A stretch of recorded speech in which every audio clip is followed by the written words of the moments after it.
ये सुनकर आपको थोड़ा अजीब ज़रूर लग रहा होगा, लेकिन ये सच है। इस दुनिया में एक ऐसी भी जगह है जहाँ एक घर जो कि अपने ही निर्माण कराने वाले लोगों की मौत का गवाह बनकर खड़ा है। इन मौतों को हुए बहुत समय बीत गया, लेकिन उन लोगों को उनके घरों में कमरों में आज भी देखा जाता है। इस घर में किसी की मौत अपने आप हुई तो किसी ने बीमारी के चलते अपनी जान गंवाई, लेकिन सभी लोग इसी घर में मरे। आज हम आपको अपने इस वीडियो में यूएसए के एक ऐसे घर के बारे में बताएंगे जो अमेरिका का सबसे डरावना घर कहा जाता है, जिसका नाम है वैले हाउस।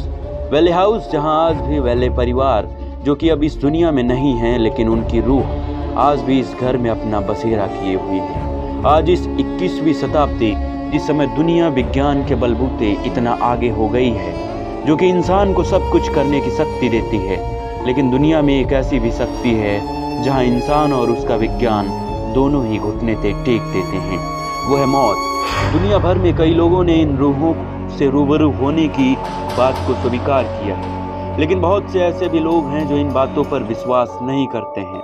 ऐसे लोगों के लिए किसी ने सिर्फ एक बात कही है कि इसे वही मान सकते हैं जो दुनिया में अपनी जिंदगी को होने का मानते हैं। मतलब ये कि जब आप खुद इनसे रूबरू होंगे तभी इन बातों पर विश्वास कर पाएंगे। इसके अलावा कुछ लोग डर के कारण इन बातों पर विश्वास नहीं करना चाहते हैं। तो आइए एक बार फिर अमेरिका के उस वैले परिवार और उस खौफनाक घर के बारे में जानते हैं। वैले हाउस को थॉमस वैले ने सन 1857 में बनवाया था।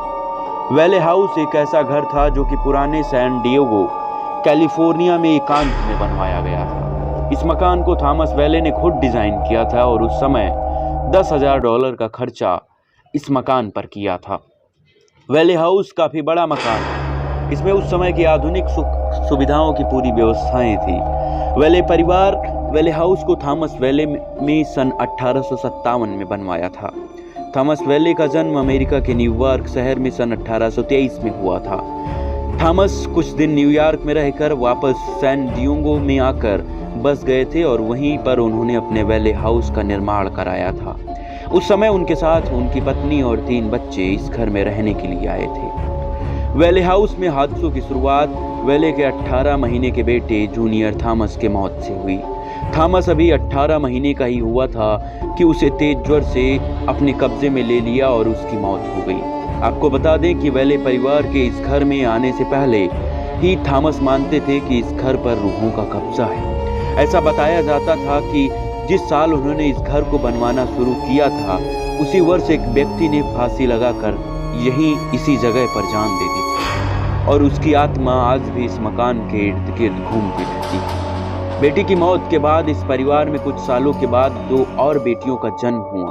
उसके कुछ सालों के बाद थॉमस की पत्नी भी बीमारी के चलते उसकी भी मौत हो गई। थॉमस के बड़े बेटे ने वायलेट वैले ने जॉर्जी बर्टो नामक लड़की से शादी कर ली। शादी के कुछ ही दिनों बाद ही दोनों में तलाक हो गया और वायलेट ये सदमा बर्दाश्त न कर सका और उसने अपने कमरे में खुद को सीने में गोली मारकर आत्महत्या कर ली। वहीं थॉमस की दूसरी बेटी अन्ना आलिया ने जॉन ट्वेल्थी से शादी की थी। घर में पहले से मौजूद रूह ने अपना असर दिखाना शुरू कर दिया था और एक एक करके थॉमस परिवार पर अपना कहर ढा रही थी। इसी बीच सन जॉन की बीमारी के चलते मौत हो गई। मौतों का जो ये सिलसिला शुरू हुआ था तो सन 1961 तक चलता रहा और एक एक कर इस घर के सभी सदस्यों की मौत हो गई। घर में घूमते इर्द गिर्द मुर्दे।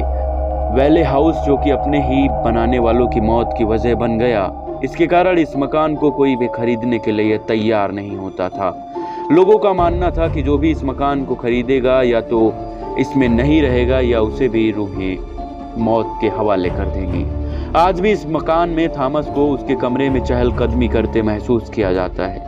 सबसे खौफनाक मंजर तो वो होता है जब आलिया अपने कमरे में अपने बालों को संवारती है। उस समय उसकी छाया साफ तौर पर आईने में देखी जा सकती है। वहीं कुछ लोगों ने घर के पीछे वाले कमरे में अन्य सदस्यों को भी होने का आभास किया।